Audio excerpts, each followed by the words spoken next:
నమస్తే. ఇద్దరు బీసీ నాయకులు గురు శిష్యులు ఇద్దరిని ఒక దగ్గరికి బీసీ వాదం బీసీ నినాదం ఒక దగ్గర చేర్చింది. మొత్తానికైతే ప్రజల్లో ఉన్న ఈ బలమైన వాదాన్ని ఈ ఇద్దరు నాయకులు గుర్తించినట్టు కనబడుతున్నది. సరే, గుర్తించి వాళ్ళ లైన్లో పోరాటం చేస్తున్నారు. కానీ ఒక దగ్గరికి రావాలన్న ఈ ఆలోచన ప్రజలే కలిపినట్టయితే నాకు అనిపిస్తున్నది, సమాజం కలిపినట్టు నాకు అనిపిస్తున్నది.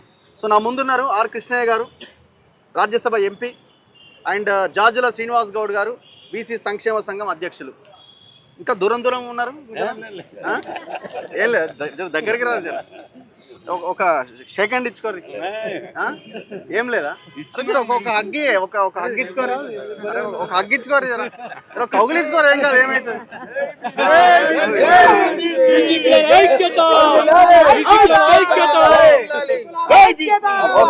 ఓకే, ఎవరు కలిపారు మీ ఇద్దరిని? బీసీ ప్రజలే కలిపారు. అంతేనా? ఈ సమస్య బీసీలకు జరిగిన అన్యాయమే మమ్మల్ని కలిపింది. ఓకే. ఎందుకంటే ఇది ఎంత అన్యాయము.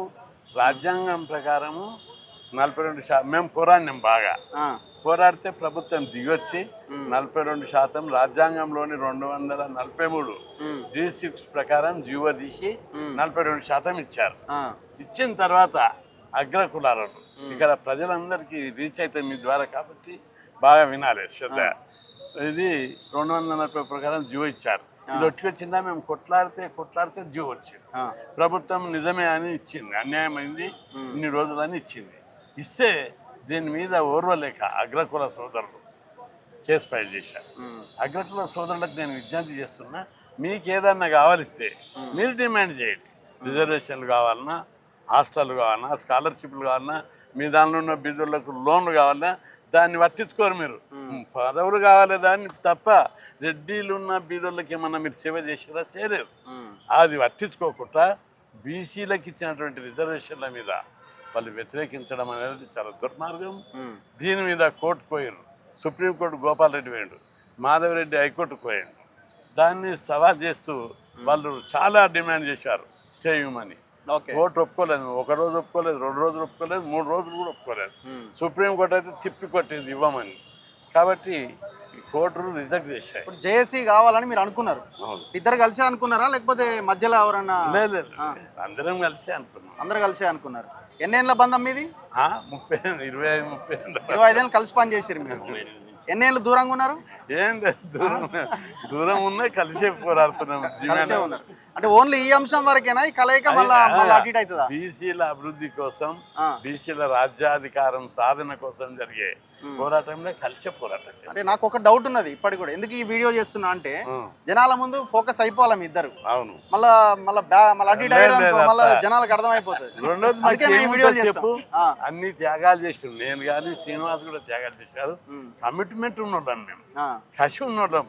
మా జాతి అభివృద్ధి చేయాలి, మా జాతికి అన్యాయం జరుగుతుంది, ఆ కసే మమ్మల్ని కలుపుతుంది. నాకు ఒక చిన్న డౌట్ క్వశ్చన్ ఏంటంటే, ఇప్పుడు మీరు భారతీయ జనతా పార్టీ ఎంపీగా ఉన్నారు. ఆయన నా ఇంటర్వ్యూలో చెప్పిండు, కొంత మేము ఈ అంశం వరకు ప్రభుత్వానికి కొంత సహకారం అందిస్తున్నామని. కొంత ఐడియాలజీలో డిఫరెన్స్ ఒపీనియన్స్ వస్తే పార్టీల పరంగా మరి మీరిద్దరు మళ్ళా బీసీ ఐడియాలజీ విషయంలో డిఫరెన్సే లేవు. బీసీల కోసం ఆయన పోరాడుతున్నాడు, నేను పార్టీలు ఒత్తిడి చేయవచ్చు కదా మీ మీద. మేము బీసీల కోసం పోరాడదాని మీద మమ్మల్ని ఎవరు కూడా ఒత్తిడి చేయరా? మా రక్తంలోనే ఉంది, జీన్స్లోనే ఉంది. కాబట్టి ఎవరు జోక్యం చేసుకోరు. అయినా బీసీల కోసం జరిగే పోరాటం న్యాయ పోరాటం, ధర్మమైన పోరాటం. దాన్ని ధర్మానికి న్యాయానికి ఎవరైనా విరుద్ధంగా పోతారా? పోరు. కాబట్టి బీజేపీ అయినా కాంగ్రెస్ అయినా ఈరోజు తప్పని పరిస్థితుల్లో బీసీల యొక్క న్యాయం కోసం నిలబడుతుంది. ఇప్పుడు తెలంగాణ ఉద్యమంలో ఏర్పాటైన జేఏసీ లాగానే చూడాలి దీన్ని. అన్ని పార్టీలు అంతకంటే బలంగా ఉంటది. ఇంటింటికి రీచ్ తెలంగాణలో ఏమో ప్రాంతం కోసం కొట్లాడి, ఇది కులంకు జరిగిన అన్యాయం, అవమానం మీద అన్యాయంతో పాటు అవమానం ఉన్నది ఇక్కడ. ఎందుకంటే కోర్టు స్టే ఎట్టిస్తుంది, సుప్రీంకోర్టు తీర్పు ఏమిచ్చింది, ఎలక్షన్ నోటిఫికేషన్ వేసినాక స్టే ఇవ్వద్దు. First point. ఈ జీవో కూడా రాజ్యాంగబద్ధంగా ఉంది, అసెంబ్లీలో చట్టబద్ధంగా ఉంది, క్యాబినెట్ ఆర్డినెన్స్ తీసి ప్రభుత్వ పరంగా అన్ని రకాలుగా ఉంది, సుప్రీంకోర్టు తీర్పు ఉంది, 50% క్యాప్ తొలగించింది. ఇవన్నీ ఉండగా స్టే ఇచ్చింది. రెండవది ఇంకోటి, మేము 30 సంఘాలు కేసు వేస్తాయి. ఓకే 30 సంఘాల వాదన వినకుండా కేసు స్టే ఇస్తారా ఎవరన్నా? ఇప్పుడు మీరు ఢిల్లీలో ధర్నా చేయాల్సిన పరిస్థితి వస్తే ఆర్ కృష్ణయ్య చేస్తాడా? ఏడైనా చేస్తాడు అంతేనా? బీసీల కోసం. ఎందుకంటే మళ్ళీ మీ పార్టీ వాళ్ళు కొంత అట్లేం ఉండదు. ఇప్పుడు చేస్తేనేమో ఎన్నిసార్లు చేసినాం చట్టసభల రిజర్వేషన్ల కోసం ఢిల్లీలో ధర్నాలు సెమినార్లు 10 సార్లు చేసి ఇప్పటికే. ఇప్పుడు బీజేపీ ఎంపీ కూడా పోయి నడిచారు. కాబట్టి బీసీల కోసం జరిగే పోరాటం మరి ఇద్దరే ఉన్నారు, మరి ఇంకా చాలా మంది ఉన్నారు కదా, వాళ్ళందరూ ఎందుకు? అన్ని సంఘాలు వచ్చినాయి. ఇప్పుడు అందరు వచ్చిరా? ఇంకొంతమంది రాలే కదా? అన్ని సంఘాలు. ఈశ్వరయ్య గారు, చిరంజీవులు, లేకపోతే విశారదను, మల్లన్న, ఆయన ఒక పార్టీ ఉన్నది, మల్లన్న వస్తాడు. ఇంకా కొద్దిగా అండర్స్టాండింగ్ ఉద్యమ ప్రభావం పడుతుంటే వాళ్ళే వస్తారు. వాళ్ళందరూ అంకిత భావం కోసం పోరాడుతున్న నాయకులు. మల్లన్న పోరాడుతున్నాడు, ఈశ్వరయ్య గారు పోరాడుతున్నాడు. ఈశ్వరయ్య ఇప్పుడే కాదు, జడ్జి ఉన్నప్పుడు కూడా, బీసీ కమిషన్ ఉన్నప్పుడు కూడా పోరాడుతున్నాడు. చిరంజీవి గారు మంచి ఉన్నతమైన స్థితికి పోయింది ఆయన. అయినప్పటికీ కూడా జాతి కోసం ఆయన పోరాడడానికి ముందుకు రావడము మంచి పరిణామం. ఇంకా అనేక మంది కూడా ప్రొఫెసర్లు, ఐఏఎస్ ఆఫీసర్లు మాకు ఫోన్ చేసి చెప్తారు, మేమంతా పార్టిసిపేట్ చేస్తామని. ఇప్పుడు యుద్ధం ఎవరి మీద? కేంద్రమా రాష్ట్రమా? వ్యవస్థ మీద. అంతేనా? అందరి మీద? అందరి మీద. ఎందుకంటే 3 వ్యవస్థలు, కోర్టులు, రాష్ట్ర ప్రభుత్వాలు, కేంద్ర ప్రభుత్వాలు బీసీల డిమాండ్ను అంగీకరించాలనేది మా ప్రధానం. బీసీల దమ్ము చూపెడితేనే వాళ్ళు దిగి వస్తారు. ఒక్కసారి బీసీలు అంటే ఏంటిదో చూపెడతాం. శ్రీనివాస్ గౌడ్ గారు, ఏం పరిస్థితి? ఎవరు కలిపారు మీ ఇద్దరిని?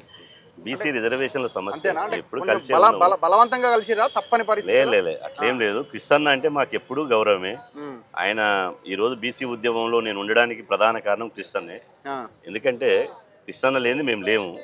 కాకపోతే రిజర్వేషన్ల విషయం కావచ్చు, తర్వాత ఇతరత్ర విషయాలు కావచ్చు, ఈ కొన్ని విషయాల్లో కొంత డిఫర్ అయినా తప్ప మిగతా విషయాలు ఎలాంటి మాకు మధ్యన లేదు. ఇతర సంఘాల లెక్క ఒకరి మీద ఒకరు విమర్శలు చేసుకోవడం కానీ అట్లాంటిది ఏం లేదు. దశాబ్దాలుగా పోరాటం చేస్తున్నటువంటి చరిత్ర కృష్ణన్నది. కాకపోతే ఇక్కడ ఒక ఇండిపెండెంట్గా బీసీ ఉద్యమాన్ని నడిపించాలనే ఉద్దేశంతో ఆ రోజు ఉద్యమాన్ని ఒక సపరేట్ ఉద్యమం తీసుకుపోవడం జరిగింది.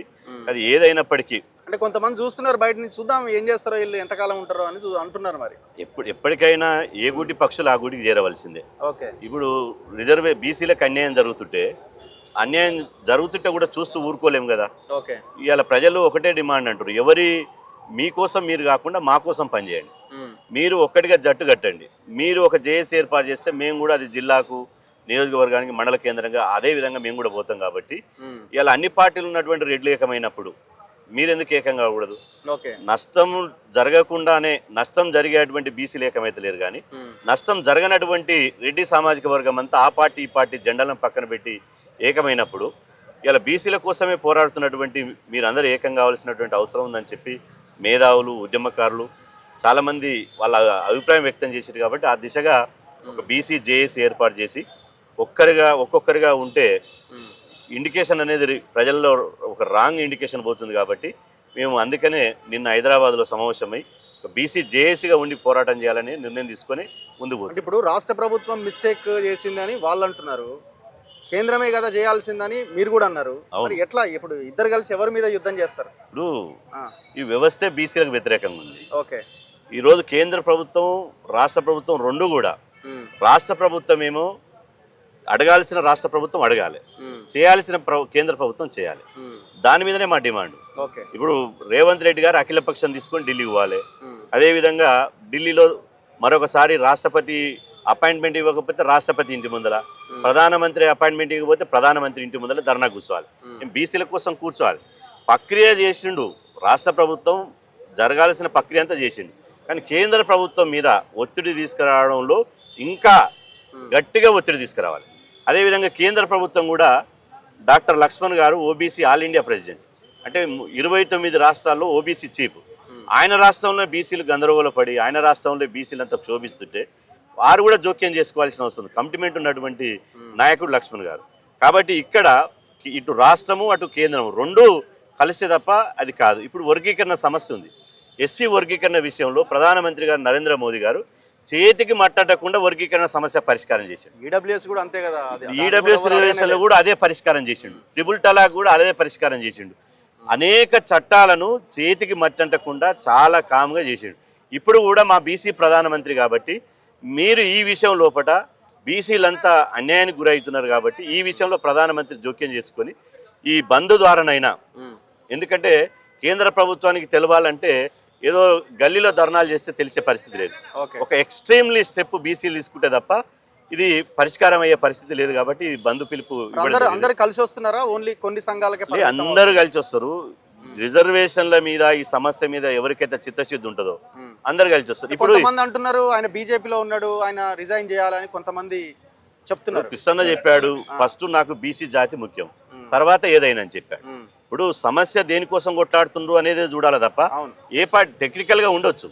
టెక్నికల్ గా జేఏసీలో అన్ని పార్టీలు ఉన్నారు కదా, జేఏసీలు అన్ని పార్టీలు ఉన్నారు, ఇప్పుడు కూడా అట్నే ఉంటది. కాబట్టి ఇప్పుడు ఇప్పటికిప్పుడు ఏదో అవకాశం కోసం రాలే కదా, 1972 నుంచే ఉద్యమం మొదలు పెట్టిండు కదా. కాబట్టి ఇవన్నీ వేరే విషయాలు అనర్థాలు తీసుకోకుండా ఇలా మిగతా ఎవరైతే చిరంజీవులు గారు ఉన్నారో, ఈశ్వర్య గారు ఉన్నారో, తీర్మాన్ మల్లన్ ఉన్నారో, దయచేసి అందరం కలిసిపోదాం. ఎందుకంటే ఇది మనం పోయి ఏదో ముఖ్యమంత్రి పీఠం ఈ క్షణంలో కూర్చొని దాని మీద ఓరు కూర్చొని పోటీ కాదు. ఇది బీసీ జాతి అన్యాయం అయిపోతుంది. ఇలా ఒక్క స్థానిక సంస్థల రిజర్వేషన్లే కావు, విద్యా ఉద్యోగాలు కూడా రిజర్వేషన్లు కావాలి. లేకపోతే ఈడబ్ల్యూఎస్ రిజర్వేషన్ వల్ల రేపు ఎంఆర్ఓ ఆఫీస్ నుంచి మొదలుకుంటే చీఫ్ సెక్రటరీ ఆఫీస్ వరకు ఎవరు కూడా బీసీ ఉద్యోగులు ఉండే అవకాశం లేదు. ఎవరు కూడా బీసీల అడ్మిషన్ వచ్చేటువంటి అవకాశం లేదు. కాబట్టి అన్ని పార్టీలో ఉన్నటువంటి రెడ్లంతా ఐక్యమవుతారు, అన్ని పార్టీలు ఉన్న కమ్మలు ఐక్యమవుతారు, అన్ని పార్టీలు ఉన్న వెలమల ఐక్యమవుతారు. వాళ్ళు టపాసులే కాలుస్తున్నారు, టపాసులు కాల్చి పాలాభిషేకాలు చేస్తున్నారు. మరి బీసీ జాతి అన్యాయం జరుగుతుంటే వెనకడికి రోమ్ చక్రవర్తి రాజ్యం తగిలిపోతుంటే పిడేలు వాయించుకున్నాడు, కూర్చున్నాడు. బంధు కోసం అయితే కలయిక కాదు కదా, భవిష్యత్తు అయిపోయేదాకా మీరు ఉంటారు. చట్టసభలో రిజర్వేషన్లు అయ్యే వరకు కూడా వదిలిపెట్టే ప్రశ్నే లేదు. చేసి ఆఫీస్ ఏమన్నా పెట్టిరా? ఎవరు ఆఫీస్ వాళ్ళు పెడతాం, ఆఫీస్ ఉంటుంది, పెడతాం, చూస్తుండ్రు. ఏం డిమాండ్ చేస్తున్నారు అంటే ఇప్పుడు ముఖ్యమంత్రిగా ప్రధానమంత్రిగా తక్షణం ఇద్దరి మీద డిమాండ్ ఉంది. ఇప్పుడు అన్ని వ్యవస్థలు, న్యాయ వ్యవస్థ, కేంద్ర వ్యవస్థ, రాష్ట్ర వ్యవస్థ, ఎగ్జిక్యూటివ్ వ్యవస్థ మొత్తం కూడా ఈ టోటల్ వ్యవస్థ పేదకు బీసీ కులాలకు వ్యతిరేకంగా రూపొందించబడ్డది. అందుకే బీసీల సత్తా ఒకసారి చూపెడితే తప్పనిసరి సాధ్యమవుతుంది అనేది మాకు. బంద్ తర్వాత ఎట్లాంటి ప్రోగ్రామ్స్ ఉంటుంది? మిలియన్ మార్చ్ పెడతాము, ఇంకా పెద్ద పెద్ద బహిరంగ సభలు పెడతాము. అసలు బీసీలది ఒక ఊపు వచ్చింది, దీన్ని ముందుకు ఇంకా తీసుకుపోతాం. ఇప్పుడు 42% తోనే ఎలక్షన్లు పెట్టాలనా, లేకపోతే వాళ్ళు పాత రిజర్వేషన్లతో పెడితే మీకు ఏమైనా ఇబ్బంది? 42% తోటే రిజర్వేషన్లు పెట్టాలి, లేకపోతే వదిలిపెట్టే ప్రశ్నే లేదు. మాకు అన్నం పెట్టి నోటికాడ బుద్ధ లాక్కున్నారు. అందుకే ఎట్టి పరిస్థితుల్లో సహించేది లేదు, పెట్టే వరకు కూడా వదిలిపెట్టామని చెప్పి ఇది అందుకే ఛాలెంజ్ తీసుకుంటున్నాం మనం. ధన్యవాదాలు, కంగ్రాచులేషన్స్ మీ ఇద్దరికి. సో ఈ పోరాటం ఇట్లా కంటిన్యూ చేయండి, విడిపోతే మధ్యలో ఇంకోటి వస్తాడు, సో కలిసి ముందుకెళ్లే ప్రయత్నం చేయండి. థ్యాంక్ యూ వెరీ మచ్, మాట్లాడదాం. థ్యాంక్ యూ అండి, థ్యాంక్ యూ. సో ఇది ఆర్ కృష్ణయ్య గారు అండ్ జాజుల శ్రీనివాస్ గౌడ్ గారితో స్పెషల్ ఇంటర్వ్యూ. చూద్దాం మరి వీళ్ళ పోరాటం ఏ దిశగా ముందుకెళ్తుంది, ఎంత బలంగా ఎంత గట్టిగా కొట్లాడతారు, ఎంత ట్రాన్స్పరెంట్గా పారదర్శకంగా కొట్లాడతారు. ఖచ్చితంగా ప్రభుత్వాల మీద ఒత్తిడి తేవాలి, భారత రాజ్యాంగం కల్పించిన హక్కులని మనం సాధించుకోవాలి. మనమెంతో మనకంతా ఆ వాటా మనకు దక్కాల్సిందే. చూస్తూనే ఉండండి మన తొలి వెలుగు.